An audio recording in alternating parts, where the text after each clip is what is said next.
తెలంగాణ ముఖ్యమంత్రి హోదాలో రేవంత్ రెడ్డి తొలిసారిగా విశాఖకు వెళ్లనున్నారు. స్టీల్ ప్లాంట్ ప్రైవేటీకరణకు వ్యతిరేకంగా మార్చి 11న విశాఖ వేదికగా కాంగ్రెస్ పార్టీ ఏర్పాటు చేసిన బహిరంగ సభలో పాల్గొని ప్రసంగిస్తారు.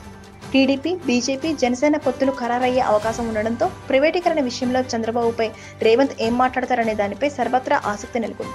లోక్సభ ఎన్నికల గడువు సమీపిస్తున్న తరుణంలో ఏపీ కాంగ్రెస్ తరపున తెలంగాణ సీఎం రేవంత్ రెడ్డి ప్రచారం చేయనున్నారు.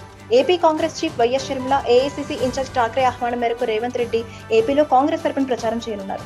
కాంగ్రెస్ పార్టీ పెట్టబోతున్న 3 సభల్లో ఆయన పాల్గొంటారు. తొలి సభ ఈ నెల 11 విశాఖలో జరగనుంది. ఈ నెల 11న ఉదయం భద్రాచలంలో ఇందిరమ్మ ఇళ్ల ప్రారంభోత్సవంలో పాల్గొన్నాక అక్కడ నుండి గన్నవరం చేరుకుంటారు. అక్కడ నుంచి విశాఖకు వెళతారని అధికార వర్గాలు తెలిపారు. 11న జరిగే సభ విశాఖ స్టీల్ ప్లాంట్ ప్రైవేటీకరణకు వ్యతిరేకంగా జరిగేది కావడంతో అన్ని సంఘాలను కలుపుకుని సభను విజయవంతం చేయాలని కాంగ్రెస్ నాయకత్వం యత్నిస్తోంది. పొదురైన మాటలతో విరుచుకుపడే రేవంత్ విశాఖ ప్రైవేటీకరణ అంశంపై కేంద్రంలోని ఎన్డీఏ ప్రభుత్వం తీరుని ఎండగట్టే అవకాశం ఉంది. ఆదిలాబాద్ టూర్లో రేవంత్ రెడ్డి ప్రధాని మోదీని పెద్దన్న అని పిలిచిన విశాఖ సభలో స్టీల్ ప్లాంట్ ప్రైవేటీకరణ అంశంపై విమర్శలు గుప్పించే అవకాశం ఉంది.